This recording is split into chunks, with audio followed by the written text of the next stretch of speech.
Bonsoir à toutes et à tous et bienvenue au 20h sur Equinox Télévision.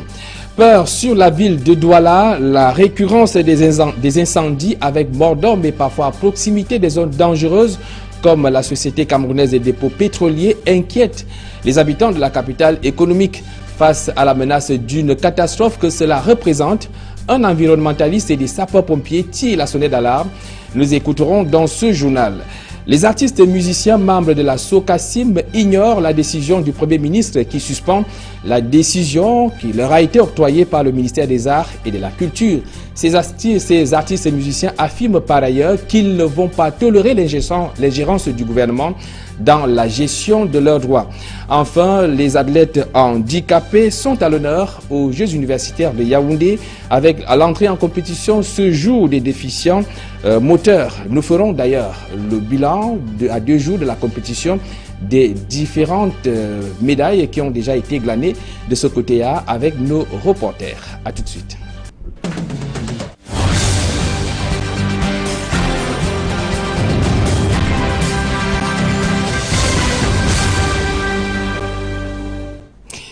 Une fois de plus, bonsoir. Des images tristes en ouverture de ce journal. Encore des morts dans un incendie survenu à Douala. Cette fois, c'est au quartier Soboum où un incendie déclaré dans la nuit de samedi à dimanche a fait 4 victimes, dont une mère et ses 3 enfants. Le récit des faits avec Warren Zede et Viviane Kamoa. Des planches noircies, des ustensiles entièrement consumés et déformés, des appareils électroniques consumés, des vêtements à moitié brûlés, baignant dans une boue noirâtre. Ces éléments illustrent à souhait la violence des flammes qui ont causé la mort d'une femme et de ses 3 enfants. Sergio, 16 ans, Sandra, 10 ans et Youyou, 2 ans environ. Selon les voisins, le feu est survenu dans la nuit de samedi à dimanche, ici à Soboum, dans l'arrondissement de Douala 3e. Assis sur des chaises de fortune, Euphrasie et Barthélemy sont perplexes. Ils n'arrivent pas à comprendre comment, le temps d'un voyage à l'ouest du pays, ils sont devenus des sans-abri. Pour Barthélemy, le choc est immense. Il arpente son ancien studio dans l'espoir de trouver des repos. J'étais au village à enterrer ma mère et c'est le samedi que j'ai enterré ma mère disons à 14h, 15h dans la nuit et puis quand j'ai passé la nuit jusqu'à minuit, 23h minuit, on m'appelle pour me dire que toute la maison est tout brûlée. Sans dire réfléchir pour voir ce que je peux faire, c'est pas ce que je peux faire. Là où je suis, je n'ai pas l'espoir. 48 heures après le drame, les habitants de Soboum sont encore sous le choc. Maman Pélagie revient douloureusement sur cette nuit tragique. En sortant, j'entends une voix ici. Maman Pélagie, sauve-moi, sauve-moi. Il y a l'incendie là, les enfants sont tout brûlés. Mais il y a quand même une maman là qui veut sortir. Il prend son courage à 2 mains, il prend le couloir. Nous la tirons, il a fait Mado ici. Nous la tirons, nous tapons. Elle était tellement enflée, pourrie. Elle me dit amenez-moi à l'hôpital. Alors qu'on ignore encore les causes de ce drame, le corps d'Hortense et de ses 3 enfants ont été déposés à la morgue de l'hôpital La Quintinie de Douala. Joint au téléphone, l'un des proches du chef de famille qui était absent au moment du drame nous fait savoir que le père est à la police judiciaire pour des besoins d'enquête. Eh bien, il faut dire à la suite de Viviane Kamoa que la récurrence des incendies à Douala et plus particulièrement autour de la Société camerounaise des dépôts pétroliers inquiète par plus d'un titre. Les incendies survenus notamment jeudi et samedi dernier ont causé la mort d'une personne. Ces incendies illustrent la dangerosité de cette proximité avec les maisons d'habitation. Il faut dire que ces incendies, selon certains environnementalistes et même les sapeurs-pompiers, sont la conséquence des trafics de carburant entre population et certains employés de la SCDP. La cote d'alerte est atteinte, ceci aggravé par le fait que ces populations sont supposées avoir libéré ces lieux depuis plusieurs années. Voici à ce sujet le reportage de Warren Zede et Eric Martial Djomo. Dire que les populations qui vivent dans le voisinage de la SCDP courent de grands risques est un euphémisme. En effet, l'ampleur du trafic de carburant, la manipulation inexperte de ce produit par les populations et le stockage anarchique dans les habitations, souvent en matériaux provisoires, représentent des facteurs favorisant les incendies. Partant de ces faits, le spectre du syndrome Saméfoulane n'est pas bien loin. Didier Yimkwa est un expert des questions environnementales et sécuritaires. Mettrait le pied là dans le plat du désordre humain. Parce que lorsqu'il y a un incendie, c'est un indicateur quand même assez pertinent de la promiscuité. Et si cet incident est plus grave lorsqu'il s'agit des hydrocarbures, vous savez que c'est un produit hautement inflammable. Et généralement, c'est un produit qui doit être manipulé très loin des quartiers résidentiels. Malheureusement, depuis un certain temps, nous en parlons, nous les militants écologistes, mais on a l'impression que Saméfoulane ne parle pas aux autres. Au-delà des incendies, d'autres dangers guettent les populations vivant dans le voisinage de la Société camerounaise des dépôts pétroliers. Le phénomène, je dis, sur le plan déjà environnemental, vous savez que tout autour, les produits hydrocarbures génèrent ce qu'on appelle les COV, les composés organiques volatiles. Ça se ressent d'abord par les odeurs et ça a un impact sur la santé. Vous savez très bien que quand vous inspirez les COV, vous êtes exposé à des maladies respiratoires. Deuxièmement, sur le plan du déversement, cela va sans dire que le déversement des hydrocarbures constitue un phénomène assez pertinent lorsqu'on parle de la pollution du sol. Pourtant, ces populations sont supposées avoir quitté le site depuis plusieurs années en raison de sa dangerosité. Une opération d'indemnisation avait d'ailleurs été organisée. Oui, moi j'en discutais hier avec quelques personnes que je connais là-bas. Elles m'ont dit qu'elles ont déjà reçu leur indemnisation, des chèques d'indemnisation. Et il faut savoir que toute la zone là, personne n'a le titre foncier là-bas, donc on peut bien les enlever. Tout dépend du consensus. Difficile aussi pour ces populations de partir. Malgré les dangers, les retombées financières découlant du trafic de carburant étant trop importantes. De nombreux employés de la SCDP sont pointés du doigt comme complices de la situation. Le carburant revendu par les riverains de l'entreprise est détourné à la SCDP par ses employés. L'entreprise pétrolière semble se contenter de la situation, rien n'étant fait pour stopper le phénomène. Or, le marché Bopi et les installations de la société ferroviaire sont des zones voisines et sensibles, susceptibles de s'embraser elles aussi en cas d'incendie géant. L'urgence de l'action s'impose pour éviter le pire, sinon la catastrophe. En politique, le Social Democratic Front, le SDF, va souffler demain sur sa 25e bougie. Eh bien, cela fera donc 25 ans que cette formation politique a vu le jour à Antarikon, c'est à Bamenda, le chef-lieu de la région du Nord-Ouest Cameroun. Il était exactement un 26 mai 1990 et nos reporters Innocent Abega et Julingue sont allés à la rencontre de certains militants qui ont vécu la naissance de cette formation politique, du moins le principal parti politique de l'opposition au Cameroun. C'est dans ce reportage. Le souvenir est encore vivace dans la mémoire de ces militants de base du SDF. Au moment où le principal parti de l'opposition camerounaise souffle sur sa 25e bougie, certains membres se souviennent de cette date historique du 26 mai 1990, jour de création du Parti de la Balance.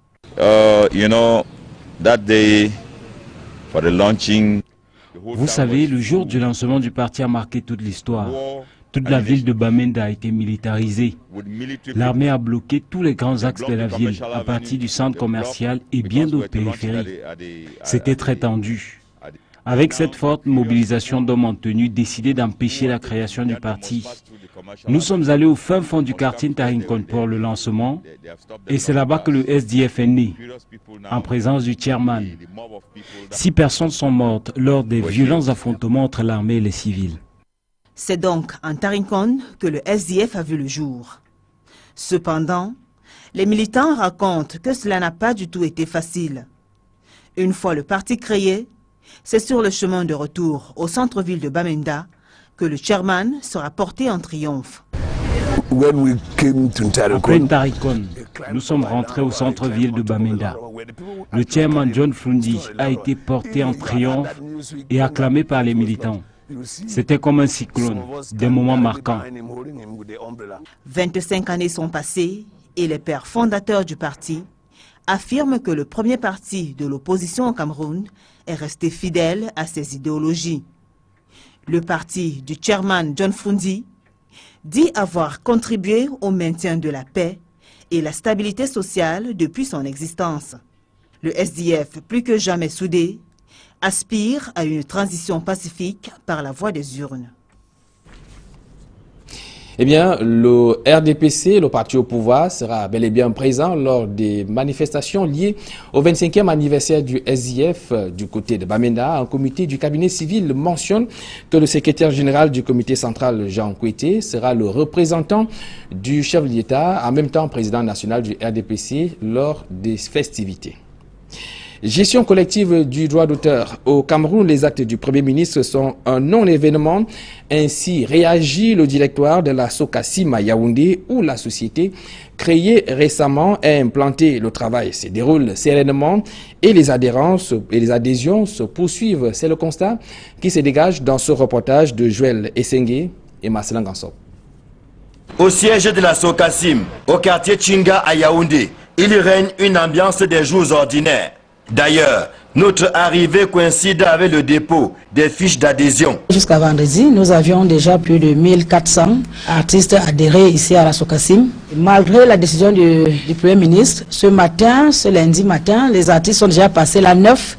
Vous voyez par exemple un patriarche, Noah Essimigui, qui était là déjà ce matin. Il y a d'autres qui sont là. Ça dit que les artistes croient à leur société et les choses avancent. C'est dire que la vie ici suit son cours normal.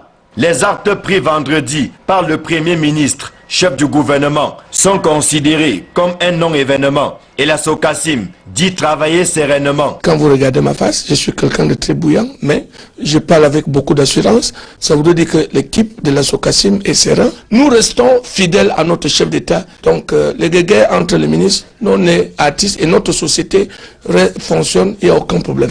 Nous attendrons que le ministre des Arts et de la Culture nous saisisse pour nous dire que, en application de la décision de mon patron, je vous retire l'agrément. Et quand elle le dira, elle devra nous démontrer si elle a respecté les procédures prévues dans la loi pour le retrait de l'agrément ou pour l'annulation de l'agrément. Nous sommes sereins, nous continuons notre travail et nous pensons gagner à tous les niveaux parce que la loi est de notre côté. À la SOCACIM, on s'attelle à démonter les textes signés vendredi et qui auraient plutôt vocation à clochardiser davantage les artistes musiciens. Les fonctionnaires camerounais sont tous à Koundangui aujourd'hui parce qu'ils ont pillé le Cameroun.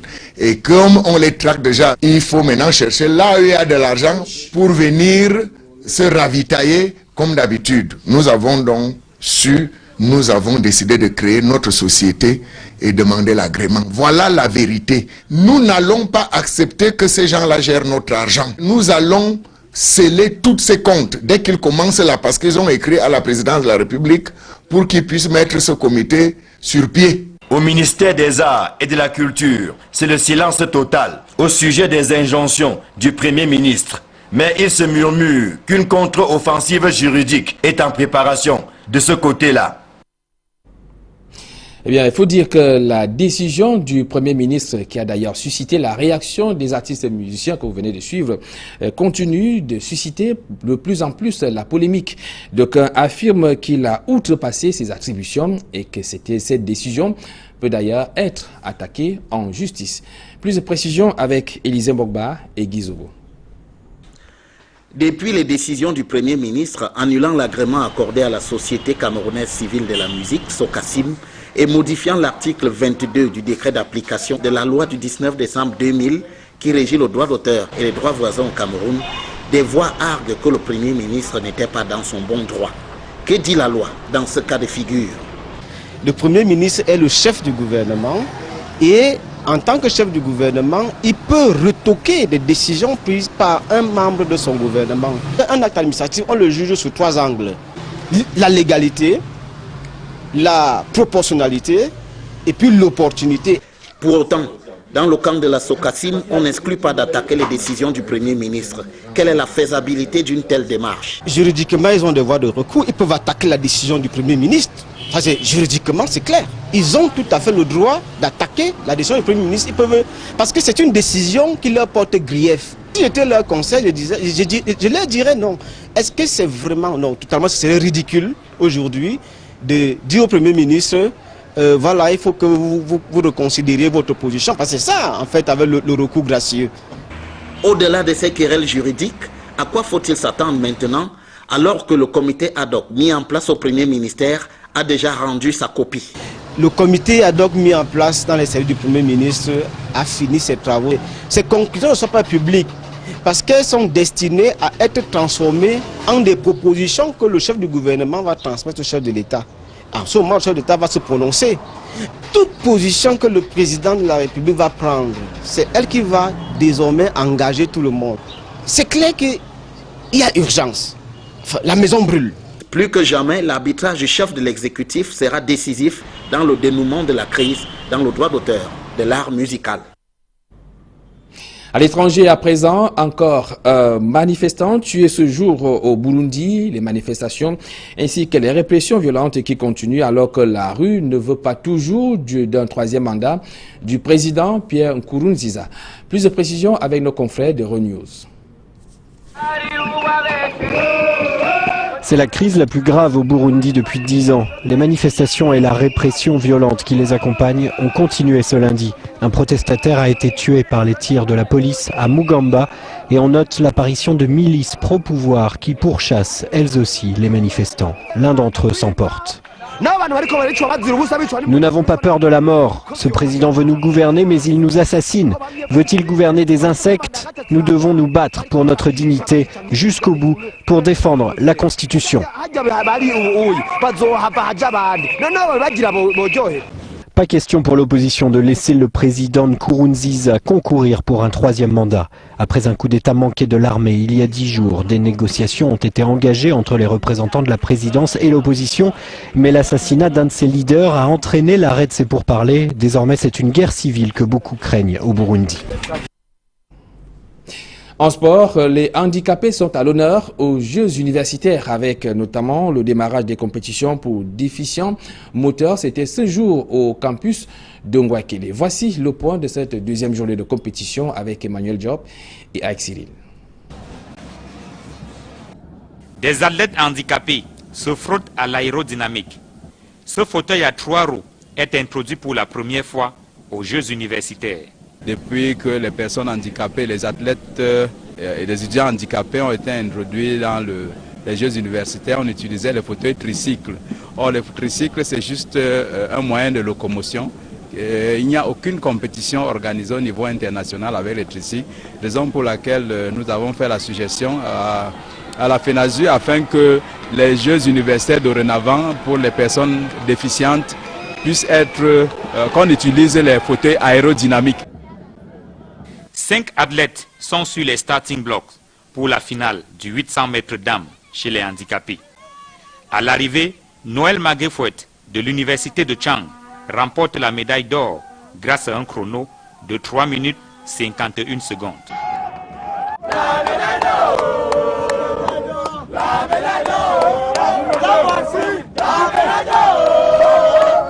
Vraiment, je suis très heureuse, très fière, très émue.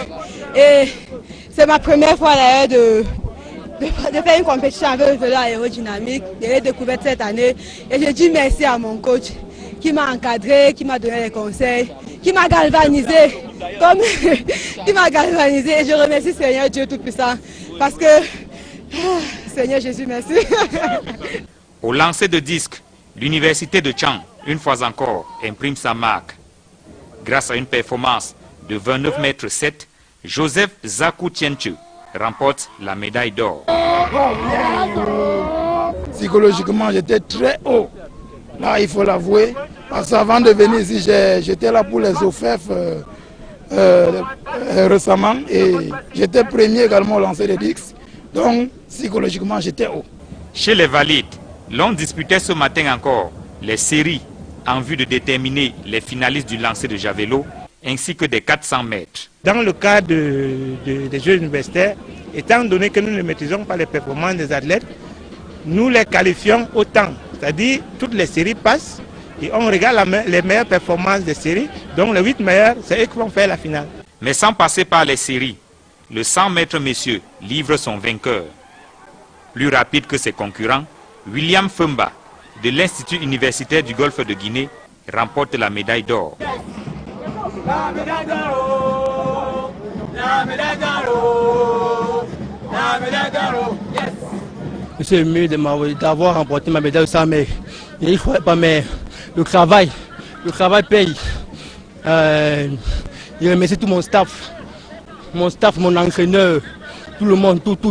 La course aux médailles est véritablement lancée aux Jeux universitaires 2015. Nul doute que dans les heures qui suivent, d'autres lauriers seront célébrés.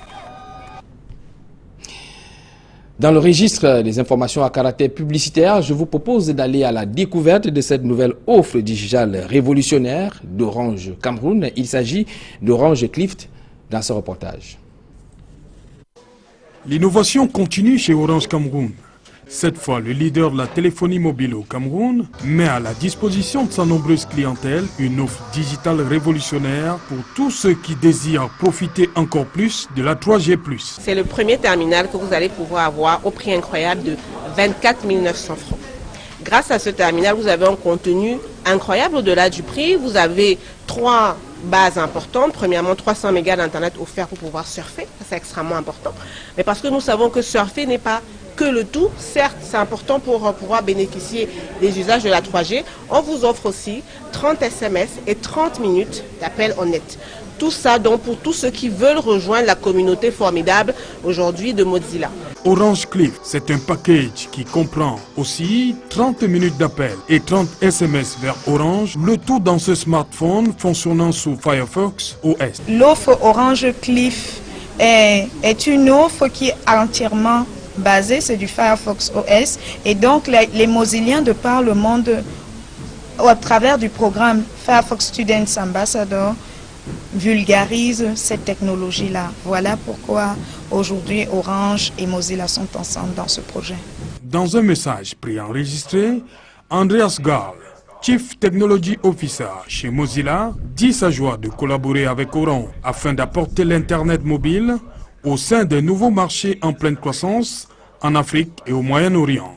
L'arrivée du Firefox OS a généré, d'après Andreas Gall, un engouement au sein des communautés Mozilla locales, y compris celle du Cameroun. La communauté Mozilla au Cameroun est une communauté très jeune parmi les communautés Mozilla dans le monde.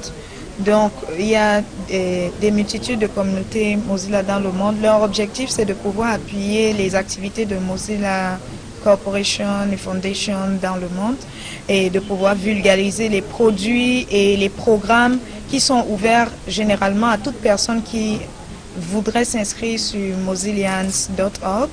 Donc c'est une communauté qui est ouverte, qui donne la possibilité aux gens de pouvoir s'inscrire et permettre à ce que le net soit ouvert pour tous. Le smartphone Orange Cliff est doté d'un système d'exploitation 2.0, d'un large écran HVGA de 3.5 pouces et d'un appareil photo de 2 mégapixels. C'est ce smartphone qu'il faut aux clients désireux d'acquérir un mobile compatible 3G. L'Orange Cliff, c'est la possibilité que vous avez, qui n'êtes pas encore équipé d'un smartphone, de venir donc, de devenir client Orange et de rejoindre sa communauté grâce à ce téléphone. Comme je disais, pour un prix incroyable, 24 900 francs et un contenu vraiment très exceptionnel. Grâce à Orange Cliff, on accède encore plus facilement à la 3G+ d'Orange. La suite, c'est avec cette convention qui lie depuis plusieurs jours la PK-FOCAM Institute of Excellence et la North China University of Technology dans ce reportage. À n'en point finir, suivi de plusieurs échanges de documents. Voilà qui balise le chemin de la coopération naissante entre la PK-FOCAM Institute of Excellence et la North China University of Technology. Les deux institutions universitaires convolent ainsi en juste noces dans le cadre d'un mariage de raison dont les principaux bénéficiaires sont les étudiants camerounais. Dans le cadre de cette coopération, nous cherchons à aider PK-FOCAM Institute of Excellence à offrir des formations dans les domaines suivants: génie électronique, génie civil, génie mécanique, l'architecture et la conception, et ensuite la gestion et l'économie. Nous sommes confiants que de cette manière nous avons contribué de façon importante à aider les Africains à prendre en charge le développement de leur continent. En s'inscrivant à l'école de l'Empire du Milieu, Piquet Focam, Institute of Excellence, marque sa détermination à offrir de meilleures conditions d'études à ses apprenants. Elle gagne surtout des points dans sa quête permanente de l'excellence. Notre vision, notre mission essentielle, c'est de mettre au centre de l'Afrique, qu'est le Cameroun, une université de classe internationale. Pour avoir une université de classe internationale, il est important de faire une coopération avec les meilleures universités du monde pour permettre à l'ensemble de nos enfants de pouvoir participer de façon active à cette globalisation de connaissances qui nous permettra de nous en sortir aisément. Par rapport au cours qu'on envoie nos étudiants aux États-Unis, le coût est réduit à 1/6 du coût qu'on a envoyé, n'est-ce pas, des étudiants aux États-Unis. Deuxièmement, avec l'innovation, on est sûr qu'on aura une formation de pointe venant de la Chine. De façon pratique, les étudiants entameront les études sur place à Piquet Focam avant de boucler les 2 dernières années en Chine. They are going to transfer to our university after 2 years study. C'est la question pour eux d'avoir passé 2 années à Piquet Focam Institute of Excellence.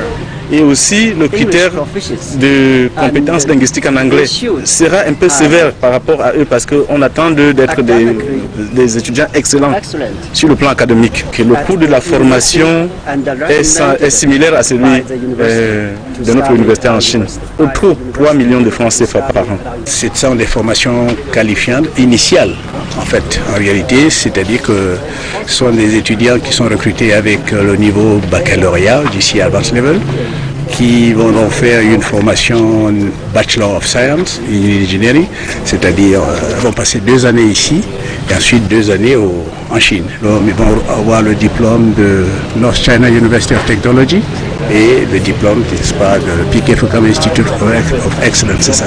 Mais les enseignants ont aussi tout à gagner de la coopération qui vient de voir le jour. C'est un partenariat qui va permettre ces échanges-là, c'est-à-dire les enseignants ici peuvent aller en Chine passer 6 mois et les Chinois peuvent venir au Cameroun passer 6 mois, donc il y aura ces échanges-là. Ça sera bénéfique parce que c'est quelque chose comme un capacity building.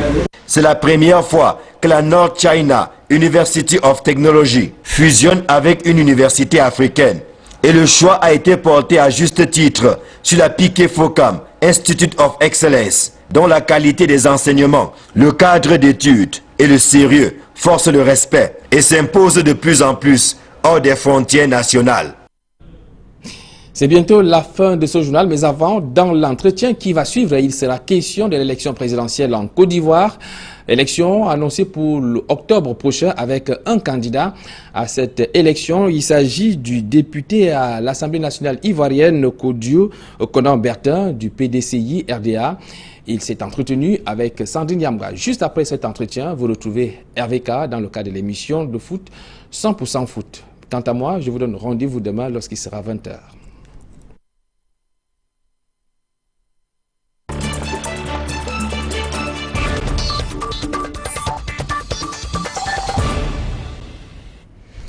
Bonsoir, merci d'être avec nous sur Equinox Télévision et sur cette antenne avec nous ce soir, l'honorable Kodiou Konan Bertin. Bonsoir, honorable. Bonsoir.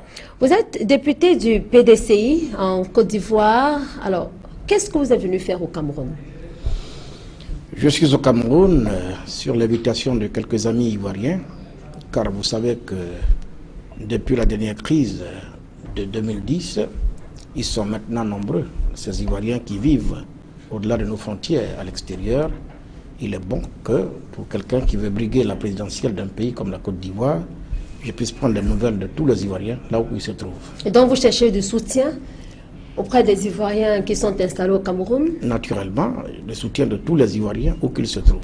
Alors, c'est-à-dire quoi? Vous essayez d'amasser un bon nombre de suffrages. Je pensais que vos challengers n'ont pas également la même vision que vous. D'abord, j'ai besoin de m'assurer qu'ils sont dans de bonnes conditions et je voulais remercier et féliciter les autorités camerounaises qui font là preuve d'hospitalité légendaire connue à toute l'Afrique et qui reçoivent donc ces Ivoiriens et qui les mettent dans de bonnes conditions. Je suis venu, j'ai vu, et je ne peux que m'en féliciter, leur dire merci. Je suis venu dans un premier temps pour m'assurer qu'ils se portent bien, qu'ils vont bien avant de parler d'élection avec eux. Vous êtes candidat du PDCI, c'est bien le parti qui a investi Alassane Dramane Ouattara.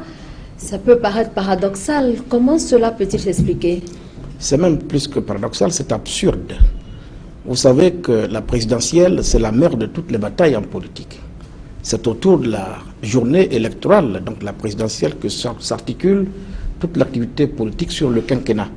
Alors comment vous expliquez qu'un parti politique aussi sérieux comme le PDCI-RDA, qui a libéré donc le peuple ivoirien, qui a bâti cette Côte d'Ivoire avec le père fondateur Félix Houphouët-Boigny, peut se payer le luxe d'occuper le terrain pendant 5 ans, et quand vient le jour pour lequel on a occupé le terrain, on décide délibérément de ne pas y participer par la volonté d'un seul d'entre nous, le président Henri Konan Bédié. Bref, le parti n'a de sens que parce qu'il compétit à une élection présidentielle. Et le président français, François Hollande, est arrivé en Côte d'Ivoire récemment, et qui nous a mis en garde en disant qu'un parti politique qui ne participe pas à une élection présidentielle signe son arrêt de mort. Je ne souhaite pas voir mourir le parti d'Houphouët, le parti de PDCI-RDA. J'ai été pendant 12 ans président des jeunes de ce parti. Depuis une quinzaine d'années, je suis membre du bureau politique du PDCI-RDA. Je suis député du PDCI-RDA à l'Assemblée nationale, vice-président de ce groupe parlementaire. Je pense avoir fait mes armes, mes classes dans ce parti. Je parle en son nom et je suis bel et bien candidat pour le compte du PDCI-RDA. Mais vous étiez quand même militant de Alassane Dramane Ouattara hier. Aujourd'hui, vous êtes contre lui. C'est un retournement de veste. J'ai jamais été militant d'Alassane Ouattara. J'ai toujours été militant d'un seul parti politique en Côte d'Ivoire. C'est le PDCI-RDA. Nous avons signé une alliance politique temporaire en 2010, nous permettant de faire face à une équation politique ponctuelle. Et c'est ce qui s'est passé. Et mon candidat, mon parti a été clair. Nous sommes respectueux de la parole donnée. Nous sommes respectueux des actes l'engagement que nous prenons. L'engagement était quoi? Au premier tour des élections de 2010, 4 partis politiques qui se réclament de Félix Houphouët-Boigny se sont mis ensemble pour être plus forts face au président Gbagbo. Et on a décidé qu'au premier tour, chacun de ces 4 partis est son candidat. Voici comment, en 2010, M. Dramane Ouattara était candidat du RDR, M. Konan Bédié, candidat du PDCI, mon candidat à moi, M. Mabry Touakus, candidat de l'UDPCI, et Anaki Kobena, candidat du MFA. Respectant les engagements pris, M. Ouattara est passé au second tour. L'engagement était que celui qui va au second tour a le soutien des 3 autres qui ont été battus au premier tour. Dans ces conditions, mon parti a soutenu M. Alassane Ouattara. Ça ne fait pas de moi un militant de M. Alassane Ouattara. Ça fait de moi quelqu'un qui respecte sa parole. Vous l'avez tout de même soutenu hier. Oui, bien sûr, dans le cadre d'une alliance, mais ça ne veut pas dire que le PDCI doit mourir à retour. L'alliance existe, les règles existent toujours. Ça veut dire quoi? En 2015, les 4 partis vont compétir. Eh bien, celui qui va arriver au second tour aura le soutien des 3 autres. Est-ce que j'ai le droit, en tant que militant du PDCI, de militer en faveur ou de me battre pour amener mon parti, le PDCI, au second tour pour avoir le soutien du RDR? J'ai dit oui, c'est à cela que je travaille. Alors, et que reprochez-vous donc finalement au président Henri Konan Bédié? On aurait pu penser qu'étant au sein du PDCI RDA, que vous aurez pu soutenir quand même la démarche du président Henri Konan Bédié. Que lui reprochez-vous? Ça a d'abord été une démarche cavalière. Il y a eu un dernier congrès, le 12e, auquel j'ai participé en tant que candidat adversaire à M. Bédié. Ce candidat a eu un acte fort qui a réélu M. Bédié à la tête du PDCI, faisant de lui le président du parti, mais il n'est pas au-dessus du PDCI, au-dessus du Congrès. Le Congrès est l'instance suprême. Ce Congrès, donc l'instance suprême, a décidé que M. Bédié reste président du parti. Ce même Congrès décide que le PDCI doit avoir un candidat à l'élection présidentielle, mieux un militant actif. À ce que je sache, depuis 1994, M. Ouattara a cessé d'être militant du PDCI. Il ne peut pas être un militant actif du PDCI. Il ne peut pas, par conséquent, être candidat du PDCI. C'est absurde. Je comprends que M. Bédié, en fin de carrière, n'ayant plus les moyens de compétir pour l'élection présidentielle, il devait plutôt raisonner dans le sens, je dis, d'une compétition de course de relais. Le relais, on ne le retient pas. Il faut le passer le témoin. le président Oufouette a passé le témoin au président Bédié. Il est de la responsabilité du président Bédié de passer le témoin, forcément en interne au PDCI-RDA, avant de s'en aller. Peut-être peut-être le président Konan Bédié veut encore que le président Alassane Dramane Ouattara reste au pouvoir. Vous auriez peut-être pu penser comme lui. C'est son droit. Nous sommes en démocratie. Je ne suis pas obligé de penser comme lui. Je pense comme tout le monde, comme la majorité des Ivoiriens, que M. Ouattara est incapable de réconcilier les Ivoiriens. Il ne peut pas avoir un second mandat. Le PDCI, c'est ce qu'il sait faire de mieux, réconcilier, rassembler. Après la guerre, je crois que ce dont l'aspiration profonde des Ivoiriens aujourd'hui, c'est d'aller à l'unité, à la réconciliation. Et donc vous vous sentez bien dans la peau d'un frondeur au sein du PDCI-RDA? Non, je ne suis pas un frondeur, je suis un militant discipliné qui applique les règles qu'on se donne simplement. Et puis j'ai tout le sentiment que je suis dans le vrai. C'est même dans la logique des choses qu'un parti sérieux comme le PDCI est un candidat. Mais la discipline aurait peut-être été de suivre l'appel lancé par le président Oran. J'ai toujours été contre le militantisme moutonnier. Vous pensez qu'on est en plein dans ce type de militantisme-là? Oui, mais bien sûr. Le militantisme moutonnier consiste à suivre comme des moutons, sans avoir son opinion. Moi, j'ai une dignité, j'ai une vision, j'ai une intelligence. Et mon intelligence, pour l'instant, ne me permet pas de comprendre cette décision du président de mon parti. Quelle est aujourd'hui l'ambiance au sein de votre parti politique? Malheureusement, je constate que le don de M. Ouattara, encore une fois, divise le PDCI-RDA. Comme il a divisé le PDCI en 1994, après la mort du père fondateur. L'équipe, lui, qui pourtant prétend être un enfant de Félix Houphouët-Boigny. Je l'ai constamment interrogé. Comment se sent-il quand il voit son nom au cœur de la division du parti du FER? Comment se sent-il quand son nom tue l'œuvre de Félix Houphouët-Boigny? À sa place, j'aurais été mal à l'aise. Comment vous expliquez, vous accusez décidément le président Alassane Dramane Ouattara d'avoir divisé votre parti, mais est-ce que ce ne sont pas les faits d'indiscipline des uns et des autres qui tendraient plutôt à penser que l'on peut évoquer l'indiscipline au sein de ce parti politique? Le fait est là. Est-ce que ce n'est pas trop simple pour vous d'accuser le président Alassane Dramane Ouattara, vu votre position actuelle, le remplacer? Le fait est là. En 1994, toute la Côte d'Ivoire entière, je veux dire, avant la mort du père fondateur, lui-même était le numéro 2 du PDCI-RDA. Alors, Premier ministre, président Houphouët décède. Il n'y avait qu'à appliquer sereinement la Constitution, comme le stipulait, du moins la Constitution ivoirienne, conformément à la volonté du père fondateur. Ce que M. Ouattara a refusé en créant lui-même le RDR. Le RDR a constitué la première saignée significative au sein du PDCI-RDA. Et donc vous suivez les traces de la division? Justement, il continue dans son œuvre de diviser le PDCI. C'est moi qui dis non. Parce que en 2014, quand naissait le RDR, il a fait la promesse de réduire le PDCI-RDA à l'état de relique au nord, la Côte d'Ivoire, et à l'état de vestige au sud de la Côte d'Ivoire. 20 ans après, force est de constater qu'il a atteint son objectif. Comme si cela ne suffisait pas, maintenant on vient nous dire la clé, il faut qu'il soit candidat unique pour que plus jamais on ne parle du PDCI-RDA. Alors regardez une chose, madame. Les Ivoiriens qui n'ont pas été loin à l'école, dans le pays profond, en milieu rural, qui ne savent pas lire, qui ne savent même pas faire la part des choses entre les photos des uns et des autres, qui ne regardent que l'éléphant, puisque c'est ça l'emblème, l'éléphant du PDCI, à partir duquel ils votent. C'est ça leur repère. On leur a demandé de ne pas voter l'éléphant en 2010. On leur demandera de ne pas voter l'éléphant en 2015. Mais quand ils vont s'habituer à voter la case pendant une décennie ou même 20 ans, à quel moment ils vont faire marche arrière pour apprendre à voter encore l'éléphant? Ce serait la mort programmée du PDCI-RDA et personne ne peut l'accepter en Côte d'Ivoire. C'est un parti, je dis, historique.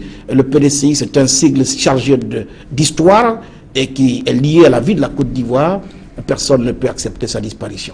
Alors, est-ce que vous faites partie de la coalition nationale pour le changement en Côte d'Ivoire? Oui, je fais partie de la coalition. Je pourrais même dire que je fais partie de ceux qui l'ont porté sur les fonds baptismaux. Nous avons signé cette coalition-là il y a quelques jours, offrant aux Ivoiriens un instrument politique d'espoir pour la réconciliation. Et je demandais aux Ivoiriens de se l'approprier. Je sais qu'ils ont été traumatisés en 2010 après ces milliers de morts, après ces bastonnades, après surtout cette politique de vengeance qui fait qu'ils n'ont plus cette liberté en Côte d'Ivoire. Mais ils n'ont pas de choix. Personne ne viendra libérer leur pays à leur place. Il faut que les Ivoiriens se réveillent. Et l'outil pour les amener à l'espoir, c'est la CNC. Alors, avec la CNC, vous êtes quand même un ensemble de, on va dire comme ça, de militants du PDCI-RDA. Vous avez choisi de vous mettre ensemble. Y aura-t-il une candidature unique Vous n'êtes pas tout seul dans cette coalition. J'entends les Ivoiriens, nous sommes à leur écoute. Leur souhait, c'est quoi? C'est que nous soyons unis. L'union fait la force. Parce que leur souhait, c'est que M. Ouattara n'ait pas un second mandat. Nous ferons la volonté des Ivoiriens. La présidentielle, c'est en octobre 2015. Oui. Est-ce que jusqu'ici, il n'y a pas une stratégie qui a été mise en place par la coalition pour savoir comment il est possible de challenger le président Alassane Dramane Ouattara? Parce que certains présentent déjà comme un Airbus 380, pour reprendre les thèmes de Dogan. Je peux vous dire une chose sur ce plateau.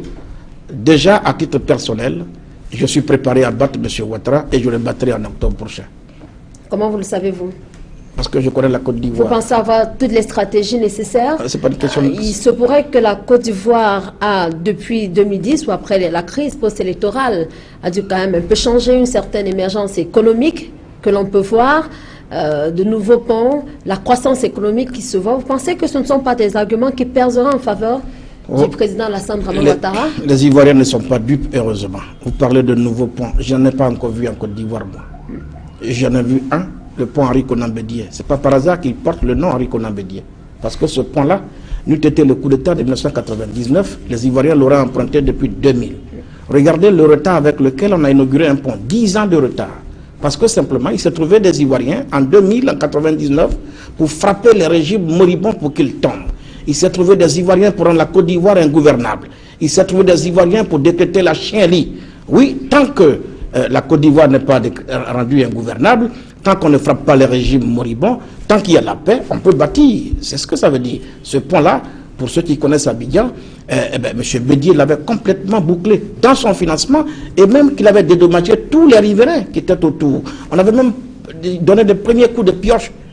Il y a eu le coup d'État militaire. Il a fallu attendre 10 ans après pour qu'on le bâtisse. Ce pont-là, ce n'est pas par hasard qu'il s'appelle Henri Konan Bédié, c'est pas le pont d'Alassane Ouattara. Vous n'êtes pas en train de dire que le président Alassane Dramane Ouattara fait du saupoudrage? Le pont de Jacquesville a été bâti par M. Laurent Gbagbo. L'autoroute du Nord a été bâtie, construite par Félix Houphouët-Boigny jusqu'à Sengrobo. M. Gbagbo l'a prolongé jusqu'à Yamoussoukro. Ouattara est venu l'inaugurer. Enfin, après ça, comme ils disent encore, l'autre pont que Ouattara a bâti. Alors, si jamais il y avait candidature unique, qui devrait porter la voix de la coalition? Serait-ce vous? Serait-ce Essi Amara, l'ancien ministre des Affaires étrangères? Je suis issu du PDCI RDA. Et le thème du dernier congrès du PDCI RDA est celui-là. Le PDCI RDA face aux nouveaux défis. 2 points, le renouveau, le rajeunissement et la renaissance. Voilà. Vous êtes député à l'Assemblée nationale ivoirienne. Le président de l'Assemblée nationale s'appelle Guillaume Soro. Oui. Quels sont vos rapports? Mais très bon. Il est mon patron. Il est votre patron? Oui. Mais opposé peut-être à vos idéologies? Naturellement. Et comment vous le prenez?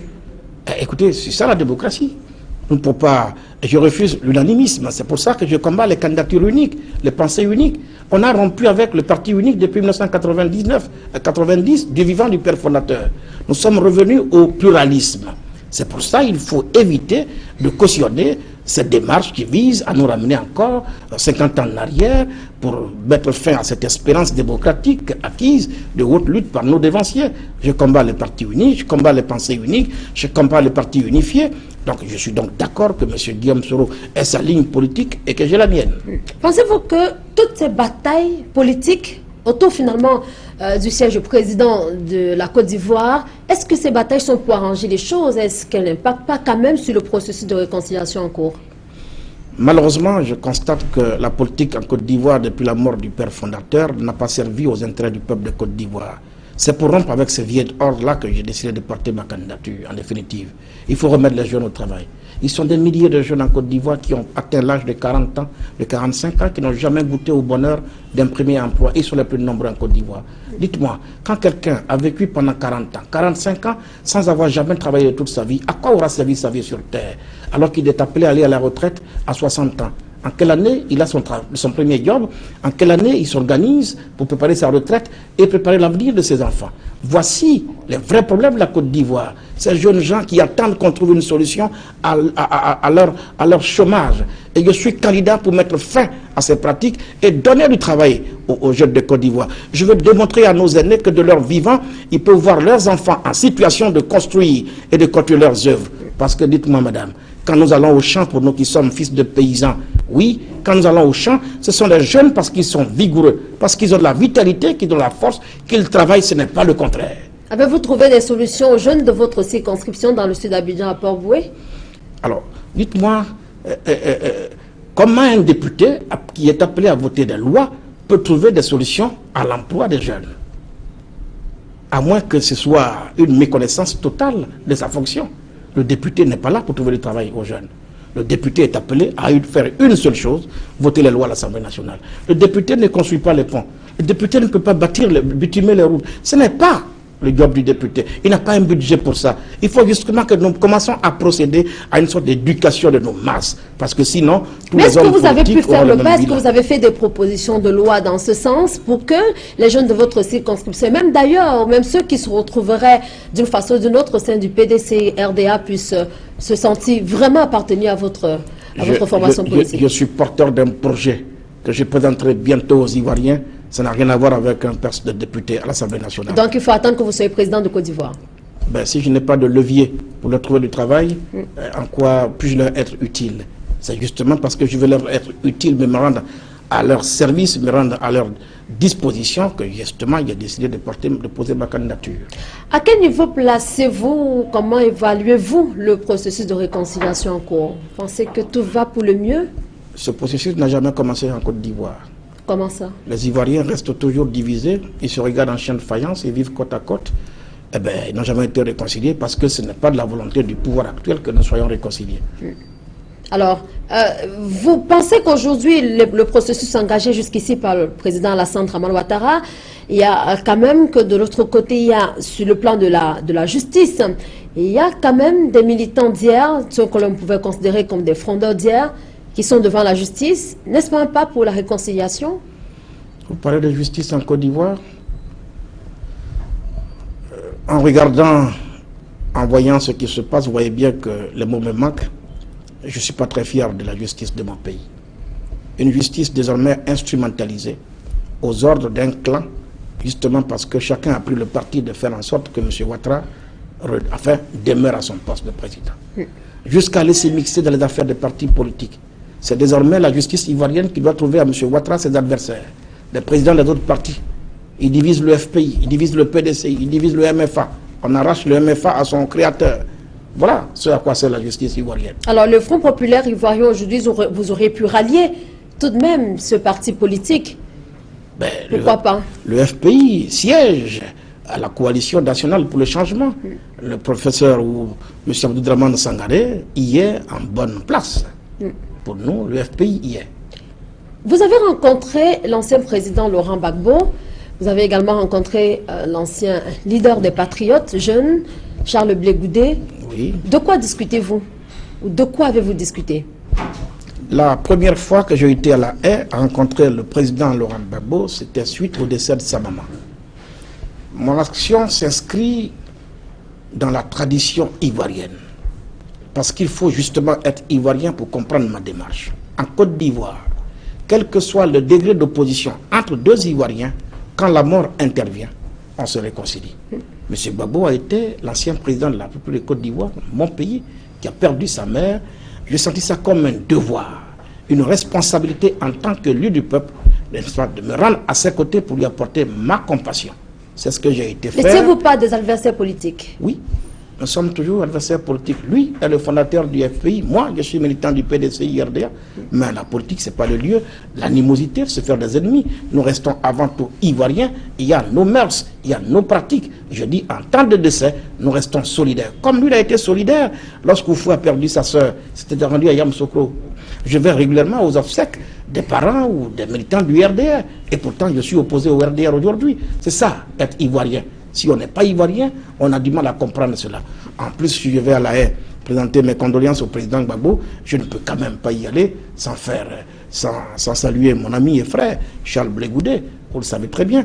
La deuxième fois que j'ai été à La Haye, c'était pour rendre compte des obsèques. Parce que c'est la première fois que je vois une telle situation, de voir quelqu'un qui est en vie et qui n'a pas la possibilité de se rendre aux obsèques de sa propre mère. N'est-ce pas un message que vous tentez de faire passer à Alassane Dramane Ouattara, à Guillaume Soro, vos visites C'est vrai que s'il y avait été... de Charles Blé Goudé et de Laurent Gbagbo. C'est vrai que s'il y avait été à la place de M. Dramane Ouattara, j'aurais, à défaut de me rendre moi-même à La Haye, j'aurais dépêché une bonne équipe, une bonne délégation, à mon nom, présenter les condoléances au président Gbagbo à La Haye, et lui demander dans quelles conditions il souhaiterait qu'on enterre sa maman. Parce que cette femme-là, c'était quand même la maman de l'ancien président de la République de Côte d'Ivoire.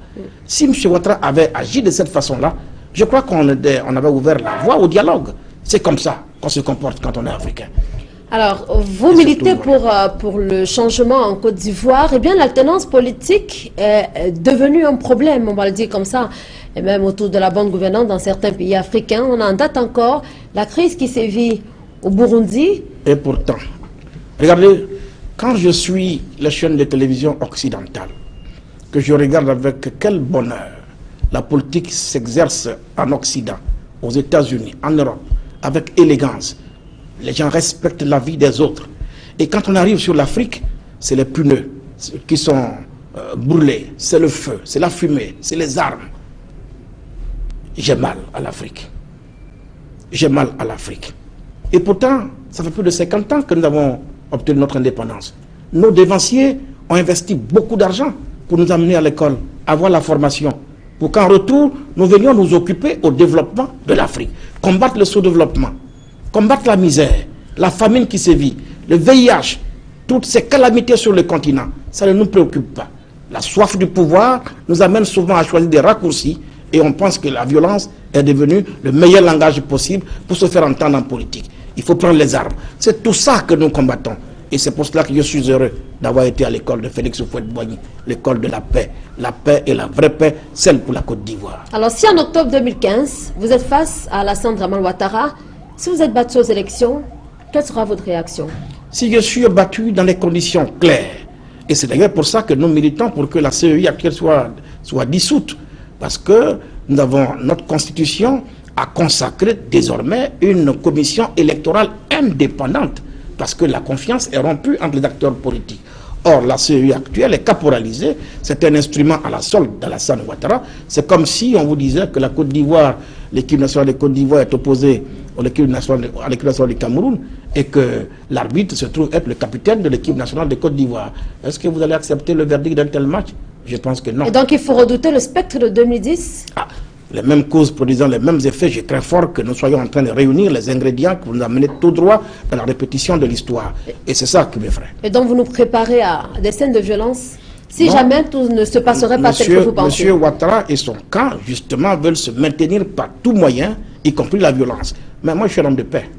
Je suis un petit-fils de Félix Houphouët-Boigny. Je ne suis pas là pour la guerre. Et je vais sauver mon pays. Par le dialogue, par mes idées, par le discours, eh bien, je vais étonner le monde. Alors, pour sortir de cet entretien, la question des groupes djihadistes qui sévissent à travers l'Afrique, en Afrique de l'Ouest aussi, on l'a vécu avec le Mali, et tout dernièrement, le Cameroun, qui subit également les affres de la secte islamiste Boko Haram. Qu'est-ce que vous en pensez? Il faut combattre tout ça avec la dernière des énergies possibles. Je salue le gouvernement camerounais, je salue aussi le gouvernement tchadien. Tous ceux qui unissent leurs forces pour justement combattre ces sectes-là qui font plus de tort à l'Afrique et qui n'honorent pas notre continent et qui ternissent l'image du continent. Merci. On vous appelle Kakabe.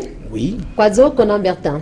Merci de savoir prononcer mon nom parce qu'en Côte d'Ivoire, ce n'est pas évident. Très bien. Merci à vous, honorable, d'avoir accepté cette invitation. Bon retour en Côte d'Ivoire. C'est moi qui vous remercie. Et je vous invite, parce que vous devez prendre toute votre part dans le processus électoral. Vous savez que nous n'avons pas cette chance d'avoir cette pluralité de chaînes de télévision chez nous. La chaîne nationale, elle est aux mains du seul camp du pouvoir. Ça aussi, c'est un des progrès qu'il faut saluer. Et donc vous tentez de vous faire entendre sur des médias privés au Cameroun? Ça aussi, c'est un des progrès qu'il faut saluer aussi au Cameroun. Très bien. Merci à vous d'avoir été sur ce plateau, honorable Konan. Encore une fois, merci. Merci également à vous, madame, monsieur, d'avoir été au rendez-vous ce soir sur Equinox Télévision. Merci de rester sur cette antenne. À très bientôt. Au revoir.